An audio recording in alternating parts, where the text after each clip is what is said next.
76వ గణతంత్ర దినోత్సవ వేడుకల్లో భాగంగా ఏపీ మెరైన్ పోలీసులు చారిత్రాత్మక ఘట్టాన్ని ఆవిష్కరించారు. ప్రధాని నరేంద్ర మోదీ ఆదేశాలతో బంగాళాఖాతం సముద్ర తీరంలో పోర్టుకు 15 కిలోమీటర్ల దూరంలో ఉన్న పిట్టకొండపై జాతీయ జెండాను మెరైన్ పోలీసులు ఎగురవేశారు.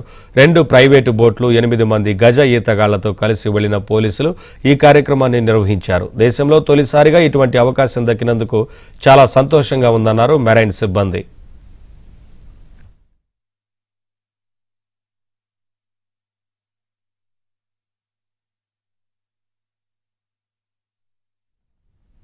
నరేంద్ర మోదీ ఆదేశాలతో బంగాళాఖాతం సముద్ర తీరంలో పోర్టుకు 15 కిలోమీటర్ల దూరంలో ఉన్న పిట్టకొండపై జాతీయ జెండాను మెరైన్ పోలీసులు ఎగురవేశారు.